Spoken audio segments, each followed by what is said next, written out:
자, 오늘은 야고보서 지난 시간에 이어서 이제 야고보서를 함께 나눠보겠습니다.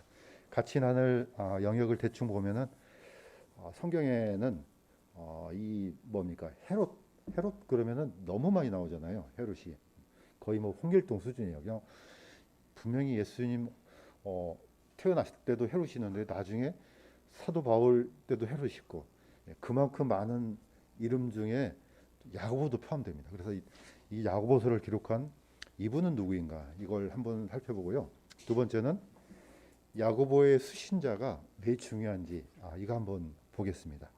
그 다음에 야고보에서 말하는 믿음과 행위의 관계 이걸 한번 살펴보면서 어떤 놀라운 균형이 이 안에 있는지 한번 보도록 하겠습니다. 제가 그냥 간단하게 야고보서 1절만 제가 한번 읽겠습니다. 하나님과 주 예수 그리스도의 종 야고보는 널리 흩어져 있는 12지파에게 인사하노라 이렇게 되어 있습니다. 우리가 이제 히브리서도 배웠지만은 히브리서 안에는 기록자 이름 자체도 없고 또 누가 받는지도 안 나와 있습니다. 그런데 또 동일하게 비슷하게 야고보도 똑같습니다. 이름은 나와 있습니다. 야고보라는 이름이 있는데 이제 누구한테 보냈는지가 좀 어렵습니다. 왜냐? 여기는 수신자가 널리 흩어져 있는 12지파 이렇게 돼 있습니다.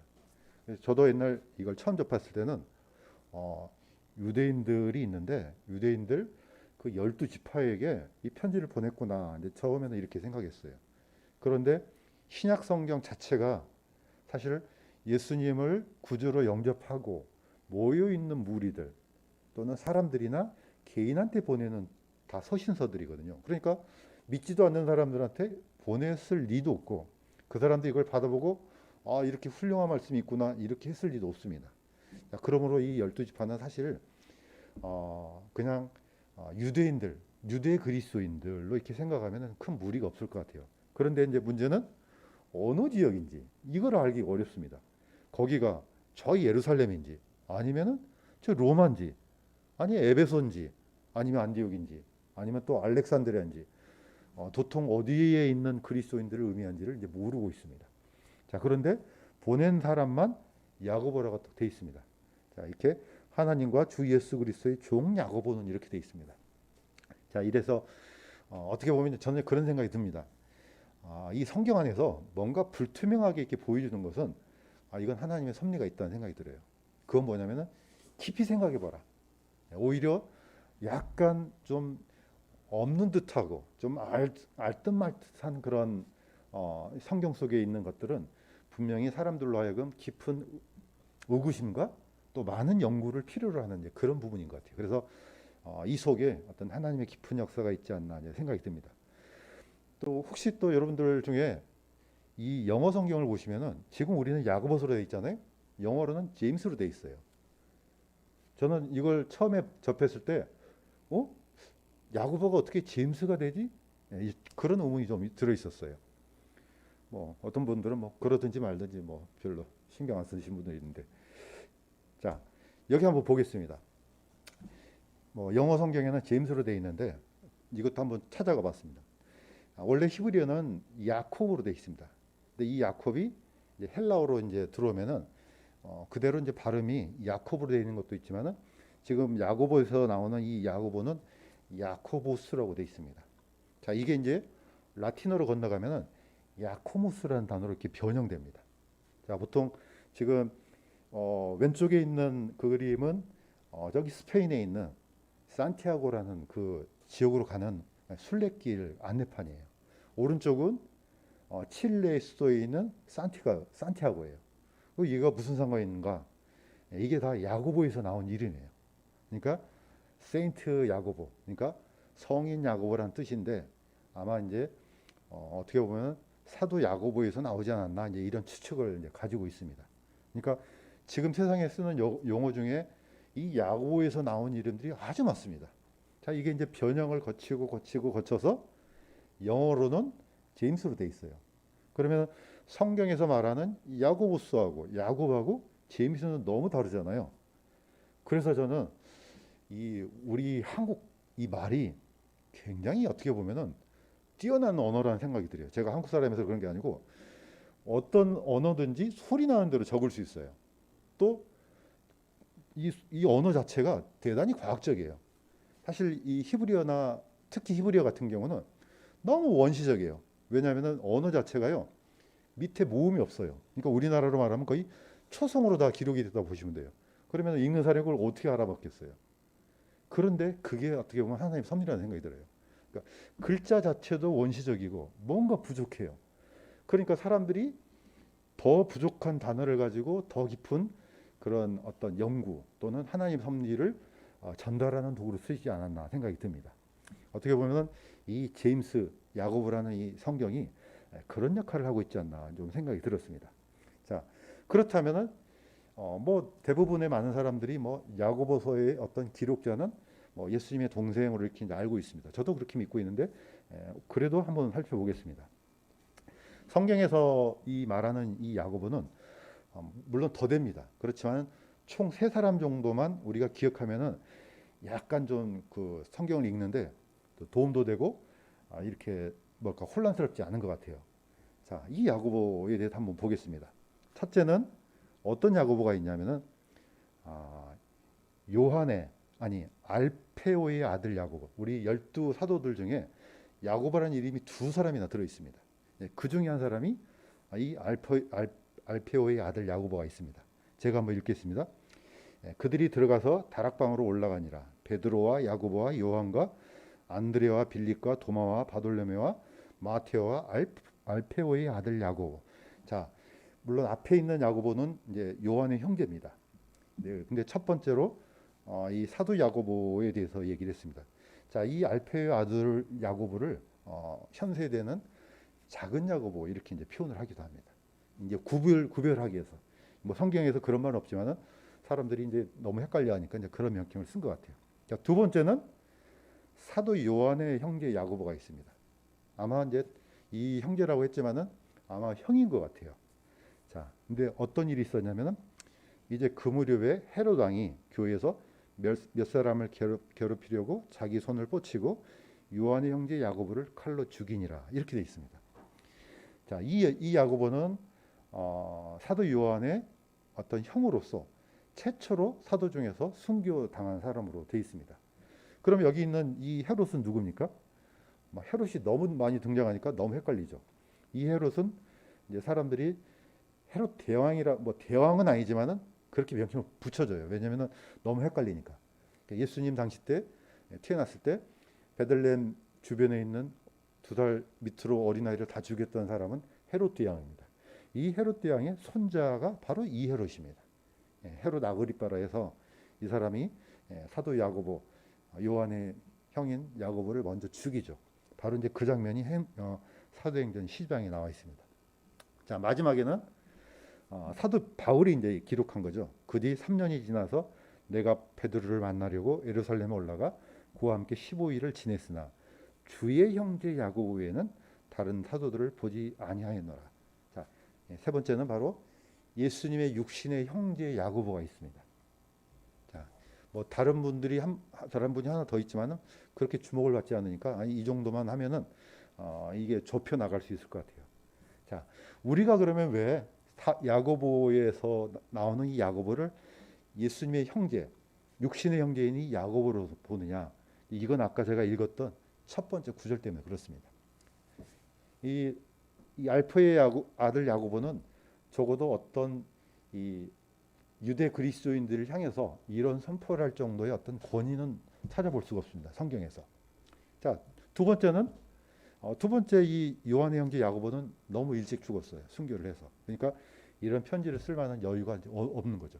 그런 나머지 큰 가능성은 주님의 형제, 예수님의 형제, 육신의 형제 야고보가 가장 이제 유력한 걸로 보죠. 자, 그런데 어찌해서 이분이 사도도 아닌 이분이 그런 엄청난 권위를 갖게 됐는지 한번 보겠습니다.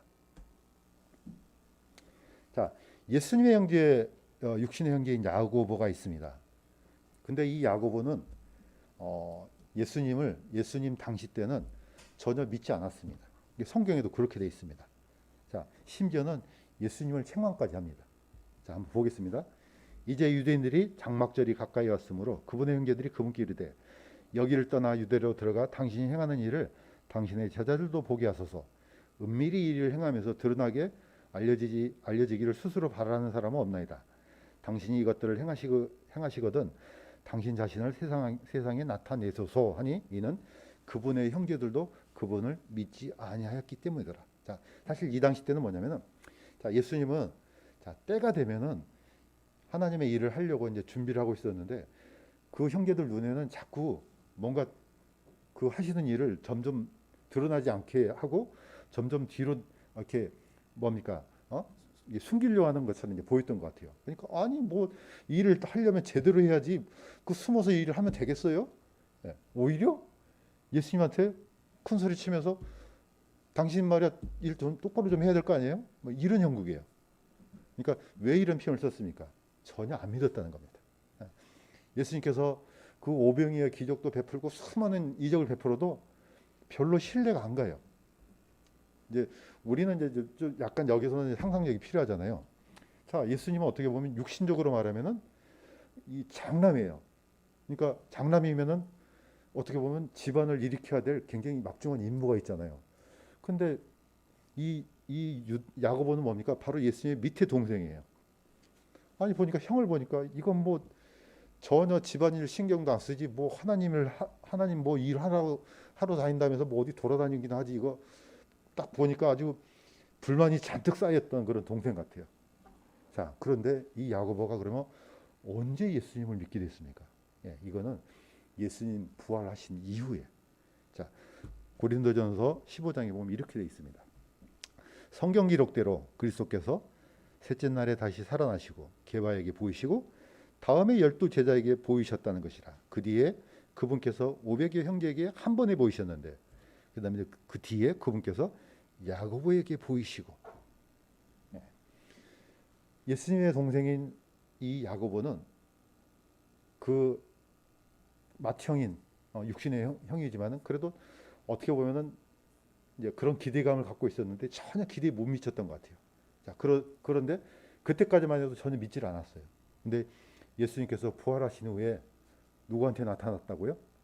바로 동생 야고보에게 나타났다 이렇게 했습니다. 자, 이 야고보는 그러면 그걸 보고 어떤 생각을 했겠습니까? 야고보가 어떻게 보면은 다른 모든 사도들보다 어떻게 보면 가장 강력한 증인이에요. 왜냐? 어렸을 때부터 예수님이랑 같이 밥 먹고 같이 자고 같이 일을 하고 그렇게 한 30년 동안 그렇게 살았지 않겠습니까? 그러면은 예수님의 부활에 대해서 가장 강력한 증인은 바로 이 예수님의 육신의 동생 야고보란 말이죠. 그러니까 누가 뭐라고 하지 않아도 야고보의 이 핵심적인 그 가지고 있는 그 위치가 자신도 모르게 사람들로 하여금 높이 올라가지 않았나 생각이 들어요.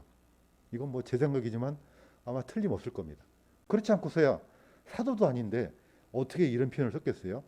갈라디아서 2장 9절에 보면 사도 바울은 이런 표현을 썼습니다. 기둥같이 여겨지던 야고보와 게바와 요한은 내게 주신 은혜를 깨닫고 나와 바나바에게 오른손을 내밀어 교제를 청하였으니. 자, 사도 바울이 딱 보니까 야, 사람들이 자, 야고보, 게바는 베드로죠. 요한 기둥같이 여기더라 이겁니다.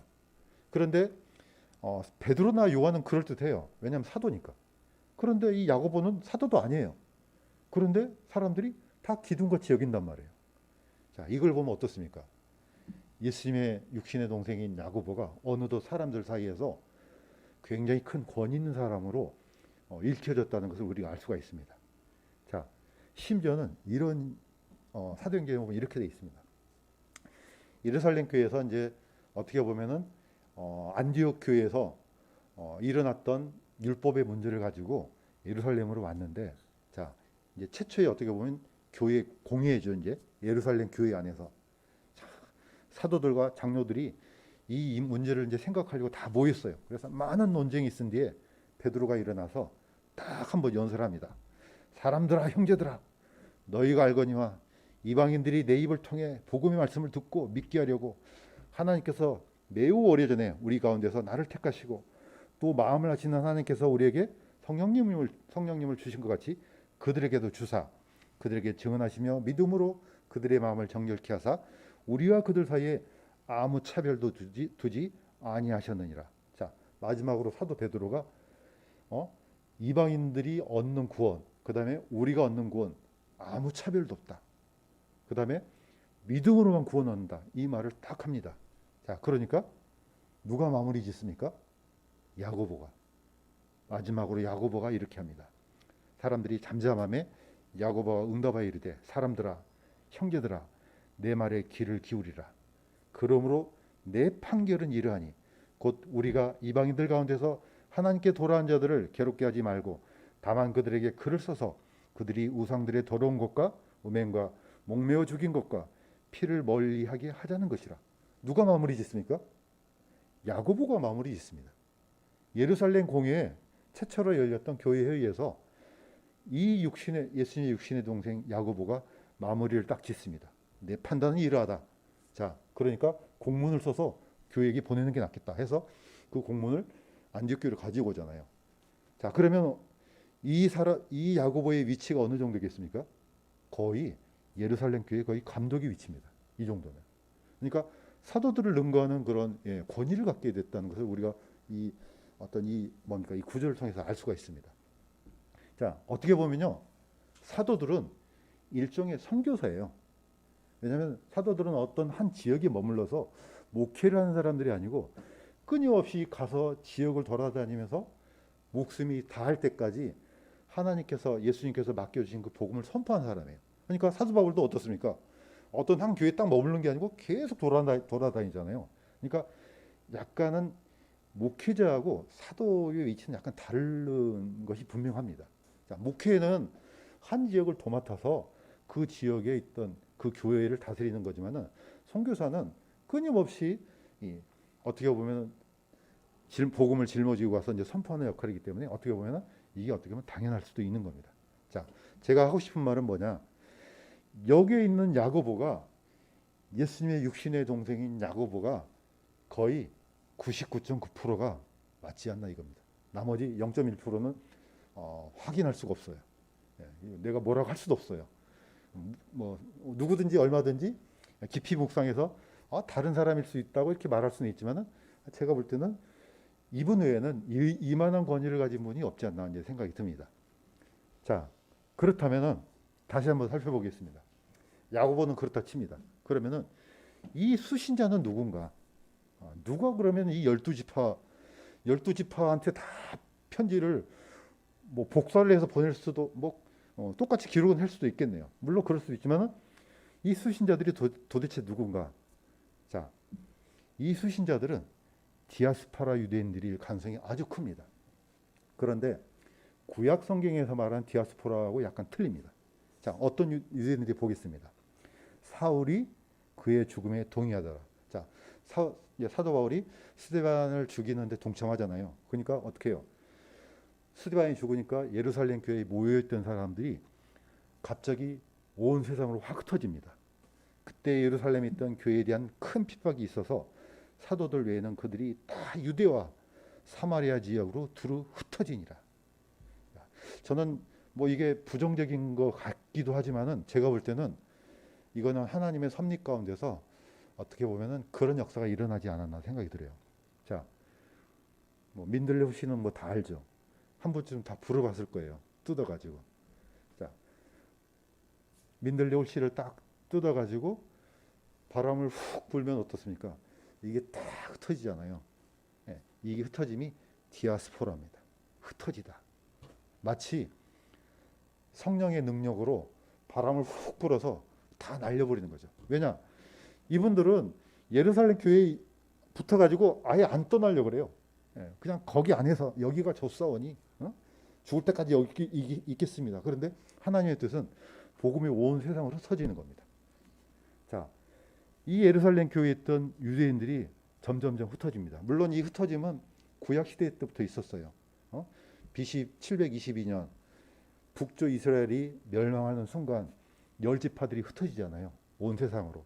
자, 메소포타미아로 흩어지고 심지어는 저기 예루살렘 성전이 멸망할 때는 이집트로도 가고 자, 그 사도 바울 때는 저기 뭡니까?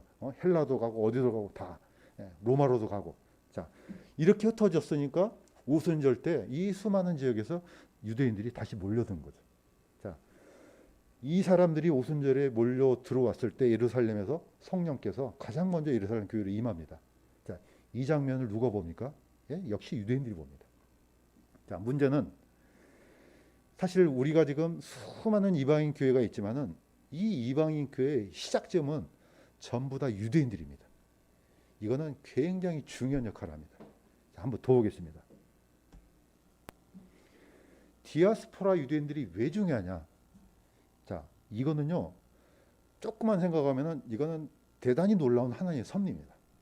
자, 사도 바울은 이 유대인들에 대해서 이렇게 얘기했습니다. 자, 그러면 유대인들이 나은 점이 뭐냐? 무엇 때문에 이렇게 뛰어나다는 거냐? 뭐 할례도 있고 뭣도 있고 다 있어요. 모든 면에서 많다. 그런데 주된 이유는 그들에게 하나님의 말씀이 맡겨졌다 이렇게 합니다. 자, 예수님 누굽니까? 유대인입니다. 사도들 유대인입니다. 예루살렘 교회에 있던 그 교회 성도들 유대인들입니다. 자, 어떤 사람들은 누가가 헬라인 의사라고 이렇게 얘기를 해요. 저도 처음에는 그런 줄 알았어요. 근데 성경 안에는 헬라인이라는 단어가 없어요. 그래서 사람들이 왜 이렇게 생각하지? 그런데 뭐 밑도 끝도 없어요. 제가 볼 때는 이 누가조차도 디아스포라 유대인일 가능성이 큽니다. 왜냐? 신약 성경 자체가 다 유대인들이 기록해야만이 이 말씀이 맞아요. 왜냐하면 그들이 가지고 있는 유대적인 사고방식이 헬라어로 옮겨 적었을 때 이 개념이 포함될 수가 있거든요. 그러니까 사실은 빌립 집사도 사실 이름 자체는 헬라식 이름이에요. 그러나 디아스포라 유대인이에요. 디모데 물론 아버지가 헬라인이지만은 역시 디모데도 유대인의 피가 흐르고 있죠. 그러면은 적어도 이방인들한테 복음을 전하게 된 그 중요한 역할이 이 유대인들이 가지고 있겠구나 생각이 들더라고요. 자, 보시는 것처럼 사도행전은 이렇게 되어 있습니다. 사울로 말하건대 그가 교회를 크게 파괴하고 집집마다 들어가 남자 여자를 끌어다가 감옥에 넘겨주더라. 그러므로 널리 흩어진 사람들이 각처로 다니며 말씀을 선포하니라. 바로 여기에 있는 널리 흩어진 사람들, 흩어지다 디아스포라입니다. 그런데 어떤 유대인들이냐? 예수님을 구주로 영접한 그리스도인 디아스포라. 신분은 혈통은 유대인인데 예수님을 믿었던 메시아닉 주들 있잖아요. 이 사람들이 세상으로 흩어집니다. 자, 사도 바울은 이걸 지금 강조하고 있습니다. 로마서에서. 뭘 강조가 있느냐? 자, 나중에 유대인들이 선포된 복음을 이방인들이 듣고 이제 사람들이 많아져요. 그러니까 나중에 이방인 교회가 이 유대인에 대한 이 감사함을 잃어버리는 거예요. 그러니까 그러지 말라고 한 게 이겁니다. 자, 제가 읽겠습니다. 그 가지들 중에 얼마가 꺾이고 야생 올리브 나무인 네가 그들 가운데 접붙여서 그들과 함께 올리브 나무의 뿌리와 기름짐에 참여하게 되었을진데 그 가지들 향하여 자랑하지 말라. 자랑할지라도 네가 뿌리를 지탱하지 아니하며 뿌리가 너를 지탱하느니라. 이 뿌리가 사실은 어떻게 보면 이 구약 성경부터 쭉 내려왔던 유대적인 뿌리입니다. 사실 우리가 지금 들고 있는 성경, 구약 성경, 이때는 교회도 없었습니다. 누가 가지고 있는 겁니까? 유대인들이 갖고 있는 성경입니다. 이 성경을 통해서 어떻게 보면 우리가 거기에 진액을 이제 빨아먹고 이렇게 이제 장성한 거죠. 자, 사도 바울은 안타까운 마음이 들었습니다. 자, 우리는 거저 받았습니다. 그러나 이 엄청난 은혜를 물론 하나님께서 선물로 주셨지만은 거기에 중요한 통로들이 누구냐? 유대인이라는 겁니다. 자, 우리는 사실은 올리브 나무가 있는데 원래부터는 이 유대인들의 나무가 커져서 열매를 맺어야 되는데 거기를 잘라냈습니다. 자, 거기다가 뭘 붙였습니까? 그야말로 아무 가치 없는 야생 올리브 나무를 딱 거기다 붙여놨습니다. 그러니까 현재 우리 교회는 어떻게 보면은 가치 없는 존재인 나무가 붙어가지고 이 열매를 맺고 자라는 거라는 거죠. 자, 그래서 저는 뭐 정치적으로 뭐 정치적인 발언도 안 하지만은 지금 현재 팔레스타인하고 이스라엘 막 싸우잖아요. 저는 뭐 사실 예수 그리스도 안에 있으면은 팔레스타인이건 유대인이건 다 주님 안에 있습니다. 어느 누구를 편들 수는 없습니다. 그러나 신앙적인 관점으로 봤을 때는 분명히 하나님께서 이 유대인들이 어떤 존재이고 어떠한 복을 갖고 있는지는 나와 있습니다. 한번 보겠습니다. 이미 하나님께서 창세기에 아브라함을 통해서 이렇게 말씀을 선포하셨어요.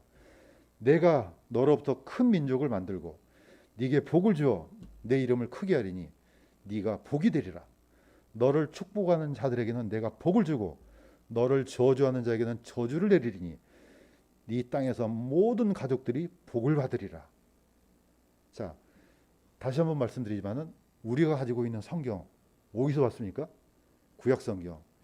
유대인들이 오른쪽 그림처럼 하나 필사해 가지고 그 엄청난 작업을 벌려서 이렇게 우리가 전수받은 겁니다. 자, 예루살렘 교회 누굽니까?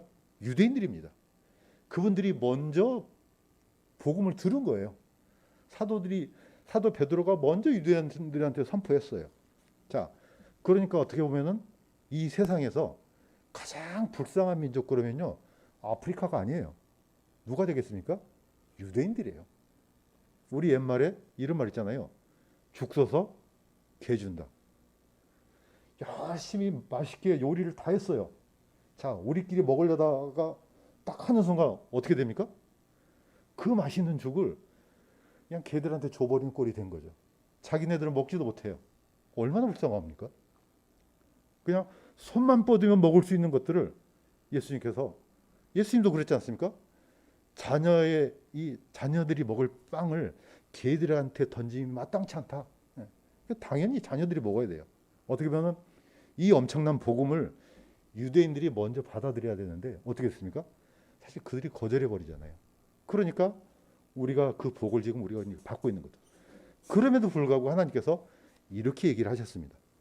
너를 통해서 너를 복주는 자들에게 내가 복을 주고 너를 저주한 자에게 내가 저주를 내리리라.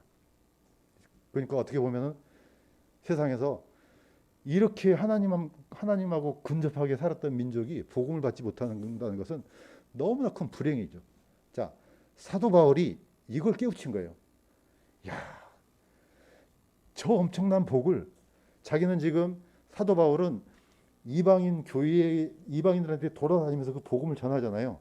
자, 로마인들한테 이 로마서를 썼을 때는 그런 마음이 안 들겠어요? 자, 정말로 우리 백성들, 우리 민족이 이런 엄청난 고생을 하면서 거의 손만 뻗으면 닿을 수 있는 그 선물을 놓쳐버리고 정말로 전혀 상관도 없는 그런 생각도 하지도 않았는데 그런 개와 같은 그런 이방인들이 이 복을 받으니까 막 가슴이 얼마나 찢어지겠습니까? 사실 그게 로마서를 깊이 살펴보면요, 그게 그대로 녹아 있습니다. 자, 그런데 유대인들이 아까도 중요한 것처럼 유대인들이 왜 중요하냐? 비록 유대인들 가운데 나쁜 유대인들도 있죠. 사악한 유대인들도 많지만은 그래도 정말로 이 복음을 예수 그리스도를 기다리면서 메시아를 기다리면서 학수고대한 유대인들도 있단 말이에요. 자, 그런데 이 처음에 복음을 받아들였던 이 유대인들이 왜 중요한가? 이 유대인들한테 두 가지 부작용이 일어납니다. 어떤 부작용이 일어나느냐? 첫 번째는 율법주의예요. 두 번째는 정반대인 무율법주의가 나옵니다. 자, 왜 그런지 한번 보겠습니다. 이미 사도행전에도 있어요. 자, 율법주의는 뭐냐? 순수한 복음 외에 율법의 행위를 첨가하는 겁니다.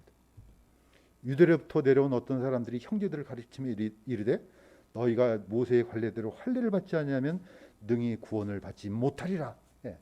구원은 철저하게 하나님의 선물입니다. 여기에는 그 어떤 행위도 포함되지 않아요. 자, 그런데 왠지 뭔가 심심해. 왜냐? 수세기 동안 그 율법의 행위에 묻혀서 살아왔던 사람들이 그냥 믿기만 하면 구원받는다 그러니까 이게 뭔가 심심한 것 같아요. 자, 그래서 이렇게도 나옵니다. 이제 너희가 하나님을 안 뒤에 혹은 하나님께 알려진 뒤에 어찌 다시 약하고 천한 초등학문으로 돌아가 다시 그것에 속박당하려 하느냐? 너희가 날과 달과 때와 해를 지키니 내가 너희를 위하여 헛되이 수고했을까? 너희로 인해 염려하노라. 자, 사람들은 뭔가 이렇게 쭉 해오던 그 패턴의 그 방식이 있어요. 삶의 방식이. 그런데 그게 갑자기 그거 다 필요 없어. 이제는 안 해도 돼. 그러면은 왠지 뭔가 이렇게 좀 뭐랄까 심심하지 않아요? 우리가 자주 쓰는 그 예화 중에 시골에서 할머니가 이렇게 뭡니까 머리에다가 이렇게 그 짐을 딱 지고 왔는데 택시를 탔어요. 근데 택시 운전수가 뒤를 돌아보니까 할머니가 뭐 하고 있어요? 계속 이걸 이고 있잖아요. 예. 할머니 생각에는 아니 이렇게 태워진 것도 고마운데 이 짐까지 내려놓으면 얼마나 저기 참 더 힘들까? 그거는 이제 할머니 생각이죠. 어떻게 보면은 유대인들도 아마 똑같은 것 같아요. 지금까지 이 생활 패턴을 쭉 해왔는데 그냥 믿음으로만 구워 넣는다는 이 말이 너무 뭔가 이렇게 뭔가 하지 않으면 안 되는 이런 것들. 예, 분명히 저는 약간 좀 이해가 되는 것 같아요. 자, 그러면서 사도 바울은 갈라디아서 교회에서 이렇게 분명히 종집을 찍습니다. 사람이 율법의 행위로 의롭게 되지 아니하고 오직 예수 그리스도의 믿음으로 되는 줄 알므로 우리도 예수 그리스도를 믿었나니 이것은 우리가 율법의 행위가 아니라 그리스도의 믿음으로 의롭게 되고자 함이라. 율법의 행위로는 어떤 육체도 의롭게 될 수 없느니라. 그 어떤 행위로도 구원을 받는 것은 불가능한 겁니다. 그런데 사람들이 여기서 아멘하고 끝나면 얼마나 좋겠습니까? 그런데 이건 뭔가 아닌 것 같은데? 아무리만 그렇지 아니 그냥 이 우리 조상들이 그렇게 많은 율법을 지키고 그 행하기도 힘든 것들을 다 했는데 그래도 될까 말까 한데 그냥 아무것도 안 해도 된다고? 네, 충분히 가능하죠. 이게 바로 율법주의의 폐단입니다. 뭔가를 섞잖아요. 복음에다 뭔가를 섞으면 그거는 복음이 아닙니다. 복음은 철저하게 100% 순수한 오직 믿음으로 구원받든지 아니면 아니든지예요. 뭐 99.9%는 믿음이고 0.1%는 행위. 이것 아닙니다. 그건 다른 복음입니다. 자, 그렇다면은 이것하고 반대로 두 번째 극단적인 게 있습니다. 그게 바로 무율법주의입니다. 자, 무율법주의는 율법이 없다는 게 아니에요. 율법의 기능 자체를 그냥 거의 말살해버려요. 그래서 아예 뭐 한 번쯤 경험해봤을 거예요. 뭐만 했다면 다 율법이야. 자, 이런 식으로 구약 성경 자체를 다 치워버려요. 하나님의 속성이 거룩과 사랑이 공존해야 되는데 마치 사랑의 포커스를 맞춰가지고 하나님의 거룩을 없애버리잖아요. 그러면 구약 성경 다 날아가 버립니다. 자, 그러면서 사도 바울이 이렇게 얘기합니다. 그런즉 우리가 믿음을 통해 율법을 헛되게 만드느냐? 결코 그럴 수 없느니라. 참으로 우리가 율법을 굳게 세우느니라. 아니 율법 행위로 구원을 못 받는다 그러는데 왜 또 율법을 세운다 그러지? 어떤 사람이 이런 오해를 할 수 있습니다. 그러나 이거는 율법을 통해서 구원을 받는다 이런 뜻이 아니고 바로 뒤에 나옵니다. 전에 율법이 없을 때는 내가 살아 있었으나 명령이 오매 제가 살아나고 되살아나고 나는 죽었도다. 그런즉 율법도 거룩하고 명령도 거룩하며 의롭고 선하도다. 기능이 그렇다는 거죠. 율법이 없었을 때는 내가 죄를 죄로 여기지 않았는데 이게 오니까 내가 했던 모든 행동들이 악한 행동이었구나. 이거는 율법을 통해서 알 수 있는 순기능입니다. 자, 그러면서 디모데전서 이렇게 합니다. 율법은 사람이 그것을 적법하게 쓰면 선한 줄 우리가 아노라. 예. 율법의 기능 중에 이런 게 있다는 겁니다. 그러니까 이 좋은 기능을 이거는 지킬 필요 없어. 그러면 사실 십계명도 우리가 볼 필요도 없습니다. 지키지 못한다는 거하고 없어지는 건 다른 거예요. 우리가 율법의 행위를 통해서 구원을 얻지 못한다는 거하고 이게 다 필요 없어. 이거는 굉장히 하늘과 땅 차이죠. 이거는. 자, 율법이 있어야지 사람들의 죄를 조명하고 그 사람들의 양심을 두들기고 또 하나님의 어떤 놀라운 능력의 권위에 순복하고 그래서 내 양심을 열어서 하나님 앞에 복종시키는 게 이게 바로 율법의 기능입니다. 그런데 이게 사라진다. 이게 바로 무율법주의입니다. 그래서 무율법주의는 뭐가 똑같으냐? 도덕 폐기론자들하고 똑같습니다. 내가 뭐 예수 믿으니까 하나님 구원받았으니까 그 어떤 죄를 저질러도 나는 내 구원은 안전해. 이거는 무일법주의입니다. 이거는 굉장히 위험한, 그야말로 그 사람의 구원을 의심할 만한 그런 태도입니다. 그럴 리가 없습니다. 자, 그렇다면은 결론을 내려보겠습니다. 야고보서는 한마디로 성화에 관한 서신서입니다. 자, 왜 그러느냐? 야고보는 철저하게 지금 행위에다가 포커스를 맞추고 있어요. 자, 그래서 루터는 이 야고보서를 지푸라기 서신이라고 그랬어요. 왜냐? 자기가 딱 보니까 굉장히 위험한 성이에요. 왜냐? 분명히 오직 이신득이, 오직 믿음을 통해서만 의로움을 얻을 수 있는데 이 야고보서를 보니까 아닌 것 같아요. 그러니까 루터의 관점에서는 너무 힘든 거예요, 이 성경이. 그런데 지금 그 얘기가 아니잖아요. 자, 오직 너희는 말씀을 행하는 자가 되고 듣기만 하여 너희 자신을 속이는 자가 되지 말라. 누구든지 말씀을 듣고 행하지 아니한 자는 거울로 자기 본래 얼굴을 들여다보는 사람과 같으니라. 자, 만일 너희가 집회에 화려한 옷을 입고, 자, 어떤 사람이 여기서 이제 야고보가 집회라는 단어를 씁니다. 이거는 교회하고 똑같습니다. 이 유대인 헬라어로는 시나고그입니다. 근데 왜 이 용어를 썼느냐? 유대인들이니까. 자, 이 안에 교회에 들어왔는데 어떤 사람이 잘 차려입고 왔어요. 그러니까 어우, 이 좋은 자리에 앉으세요. 가난한 자가 오니까 뭐 여기 앉든지 저기 앉든지 마음대로 하세요. 네. 이렇게 하면은 너희끼리 차별하며 악한 생각으로 판단하는 자가 되지 않겠느냐? 믿는 그리스도인이 이런 행동을 할 리가 없다는 거죠. 자, 그러면서 참으로 어떤 사람은 이르되 너는 믿음이 있고 나는 행위가 있으니 네 행위 없는 네 믿음을 내게 보이라. 나는 내 행위로 내 믿음을 내게 보이리라 하느니라. 네가 한 하나님이 계신 줄 믿으니 잘하는도다. 아, 그거 마귀들도 믿고 떤다. 오, 허무한 사람아, 행위 없는 믿음이 죽은 것인 줄 네가 알고자 하느냐? 네. 여기서 말하는 율법하고 행위 또는 믿음하고 행위를요, 유대인들은 착각을 일으킬 수가 있다는 거죠. 어떤 착각을 일으킬 수가 있느냐? 자, 사도 베드로가 이 구원에 대해서 선포를 했습니다. 이거는 선물이다. 누구든지 하나님께서 주신 선물이다. 그러니까 그래? 그러면은 믿음만 있으면은 뭐 내가 어떤 뭐 다른 일을 할 필요도 없네? 이렇게 착각에 빠질 수가 있다는 거죠.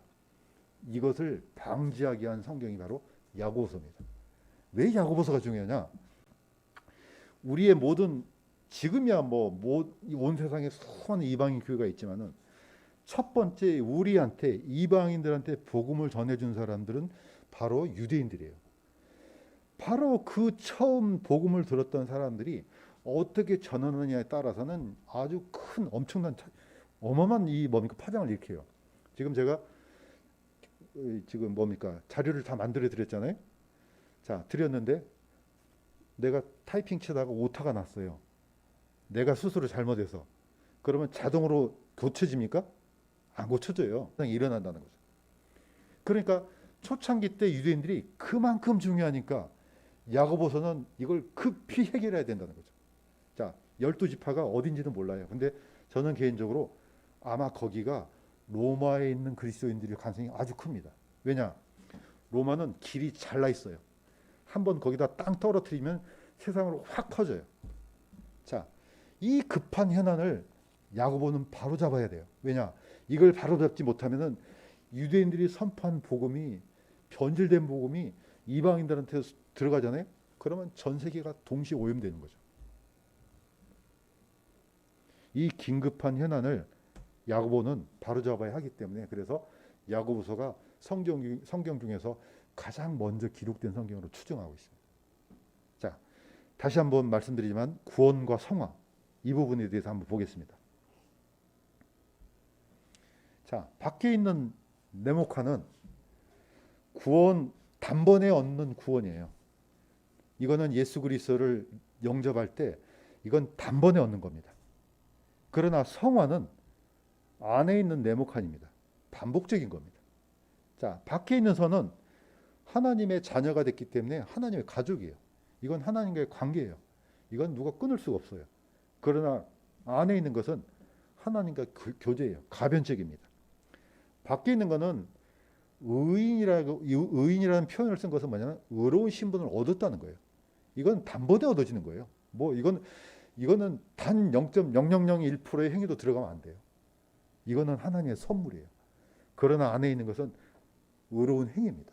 이거는 끊임없이 일어나는 거예요. 이 안에 있는 의로운 행위는 보상이 약속되어 있어요. 그래서 구원과 성화는 완전히 다른 문제입니다. 자, 이 문제를 정확하게 첫 번째 복음을 들었던 유대인들이 구별해내지 못하잖아요. 그 현상이 어떻게 일어납니까? 전 세계 지금 수많은 로마 카톨릭, 이걸 구별하지 못합니다. 안타깝게도 이게 뭔지 막 헷갈려요. 구원은 철저하게 하나님께서 주신 선물이에요. 그거는 여기다가 그 어떤 것도 덧붙이면 안 돼요. 율법주의 안 됩니다. 자, 그런데 여기서 딱 끝나버려요. 그러면 더 심각한 문제가 생겨요. 왜냐? 분명히 가운데 점선으로 되어 있는 부분이 있어요. 이것을 영어로는 sanctification, 성화 이렇게 됩니다. 자, 이것을 사도가 아니죠. 예수님의 육신의 동생 야고보가 이걸 설명하고 있습니다. 사도 바울하고 야고보는 동일한 인물을 가지고 표현합니다. 사도 바울은 창세기 15장을 설명합니다. 그런데 이 야고보는 창세기 22장을 설명해요. 동일한 인물이에요. 그 다음에 동일한 패턴을 가지고 설명하는데 한 분은 앞에서 설명해요. 이 야고보는 뒤에서 설명을 합니다. 제가 한번 보겠습니다. 창세기 15장에 보면은 자, 하나님께서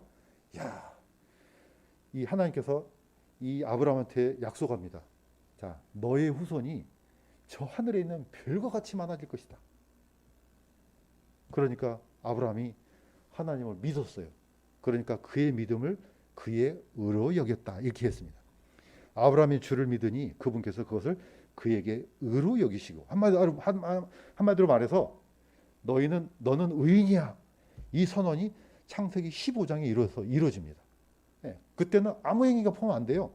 그냥 믿었어요. 아브라함은 하나님께서 분명히 그렇게 약속하셨으니까 그렇게 되겠나이다 하고 믿은 거죠. 이미 끝난 문제예요. 자, 그런데 그것을 이제는 사도 바울이 인용을 합니다. 자, 이것은 곧 아브라함이 하나님을 믿음에 그것을 그에게 의로 여기셨느니라 한 것 같으니라. 그런즉 너희는 믿음에 속한 자들 곧 그들이 아브라함의 자손인 줄을 알지니라. 자, 통일하게 우리는 어떤 행위도 없이 하나님을 믿기만 하면 하나님께서 세상을 이처럼 사랑하사 독생자를 주셨으니 누구든지 그를 믿는 자는 멸망하지 않고 영원한 생명을 얻는다는 이 말씀을 믿기만 하면 우리는 의의 신분을 얻습니다. 여기서 끝난 겁니다. 자, 그런데 거기서만 끝나면은 어떤 문제가 생깁니까? 아까 부작용이 일어난다는 거죠. 자, 그래서 야고보는 이걸 건듭니다. 어떤 것을 핵심을 건느냐? 우리 조상 아브라함이 자기 아들 이삭을 제단 위에 드릴 때 행위로 의롭게 되지 아니하였느냐? 네가 보거니와 믿음이 그의 행위 함께 일하고 행위로 그 믿음이 완전하게 되지 아니하였느냐? 이걸 또 오해하면 안 된다는 거죠. 다시 말해서 이제 아브라함이 15장에서 의인이 됐어요. 근데 하나님께서 뭐라고 합니까? 너의 아들, 사랑하는 너의 유일한 아들 이삭을 내게 번제로 바치라는 명령을 주시죠. 자, 그러면은 내가 만약에 아브라함이라면은 하나님 앞에 따질 수가 있어요. 어떻게 따지냐? 아니, 하나님이 약속했잖아요. 내 아들 이삭을 통해서 수많은 자손이 태어난다며요. 그런데 이 아들을 번제로 바치면은 이 아들이 죽어버리면 어떻게 자손이 생겨요? 논리적으로 안 그렇습니까? 아니, 이 아들이 살아서 결혼하고 그래야지 수많은 자손이 태어나는데 이 아들을 죽여버리면 어떻게 후손이 태어나요? 아브라함 편에서는 충분히 그렇게 의심할 수가 있는 거죠. 그런데 아브라함은 그걸 뛰어넘는 믿음을 가졌죠. 그게 히브리서에 나오죠.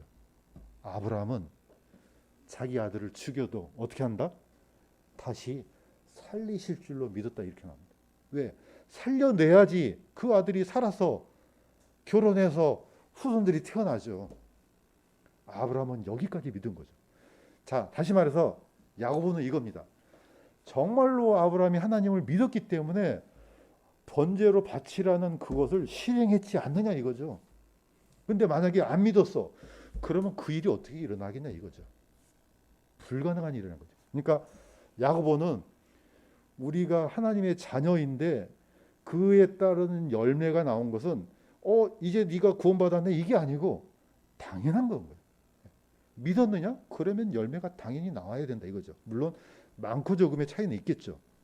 자, 이것을 야고보는 거꾸로 보는 거죠. 아브라함이 이삭을 드렸다는 이 행위 자체로 구원받았다는 게 아니고 이게 입증됐다는 거죠. 그 믿음이. 지금 이 얘기를 하는 겁니다. 야고보는 지금 야고보 안에는 이 문제 말고도 많습니다. 많지만은 지금 포인트가 그런 겁니다. 그래서 믿음과 행위에 대해서 설명할 때 우리가 하나님의 자녀냐? 자, 하나님은 아브라함은 자신의 아들, 자신의 전부인 아들을 하나님 앞에 드렸어요. 동일하게 하나님도 하나님의 전부인 아들, 유일한 아들 예수 그리스도를 십자가에서 드렸어요. 전부 다 드렸어요. 자, 그렇게 드림으로 말미암아서 우리가 생명을 얻었는데 그 생명을 얻은 그리스도인이 아무것도 안 할 수 있느냐 이거죠. 믿었다 하면서 맨날 도둑질하고 싸움질하고 욕하고 이게 가능한 일이겠느냐? 이게 바로 야고보서입니다. 이건 불가능한 일이다. 그러니까 어떻습니까? 사실 그 말이 그 말입니다. 사도 바울은 하나님을 정말로 믿은 그 아브라함, 우리가 그처럼 믿었기 때문에 우리는 하나님의 동일한 자녀다 이거고, 야고보는 뒤편을 통해서 아브라함이 얼마나 믿었으면은 그 믿음, 사람들이 가히 상상할 수 없는 그 행위를 통해서 입증했다는 거죠. 사실 어떻게 보면은 이 믿음과 행위가 동전의 양면이에요. 진짜 믿었느냐? 뭐 10원짜리 보세요. 이쪽에 다보탑이 있으면 뒤에는 당연히 10이 나오죠. 내 친구들 보니까 어떤 애들은요, 10원이 있는데 뒤를 갈아낸 친구들이 있어요. 자랑하려고. 그래가지고 보여주는데 뒷면이 없어요. 그러면 그거 유통됩니까? 안 됩니까? 안 됩니다. 그거 썼다면 잡혀갑니다. 그거는 돈이 아니에요. 양쪽이 다 있어야 됩니다. 그래서 이 야고보는 로마서하고 이 갈라디아서, 그 다음에 야고보서하고 요한 1, 2, 3서, 이거는 놀라운 균형을 갖추고 있습니다. 한쪽에는 창세기 15장이에요. 자, 다른 쪽은 창세기 22장이에요. 이거는 분리가 안 된다 이겁니다. 자, 이런 현안들을 가장 중요하게 다뤄야 되고 가장 급하게 인식해야 되는 사람들이 바로 유대인들이 되어야 된다는 거죠. 그래서 사도 바울은, 아니 자꾸 사도라 그러네, 야고보는 처음 복음을 전하는 이 유대인들이 너무너무 중요하기 때문에 급히 이것을 12지파에게 인사한다고 보냈다는 거죠. 자, 이 사람들이 정확하게 복음을 깨우쳤다면은 당연히 그 깨우친 복음이 우리 오늘날까지 우리한테 이어진 겁니다. 놀랍게도 우리 전체가 이걸 다 알고 있잖아요. 뭐 모르는 걸 우리가 나눈 거 아니잖아요. 이미 알고 있지만은 이걸 다시 한번 우리가 이제 다루면서 하나님의 놀라운 말씀의 균형을 우리가 잡아가는 것은 이미 유대인들이 정확한 복음을 우리한테 전해줬다는 그런 증거라고 저는 믿습니다. 자, 오늘 야고보를 나눴지만은 우리가 항상 뭔가를 가지고 갈 때 한쪽으로 휩쓸리면 안 된다는 거죠. 좌우나 우르나 휩쓸리지 않고 정말로 하나님께서 기뻐하시는 그 길을 간다는 것은 하나님의 놀라운 복이요, 또 강남 성서침례교회가 또 걸어가야 될 기뻐하는 하나님의 길이라고 저는 믿습니다. 기도하겠습니다. 하나님 아버지,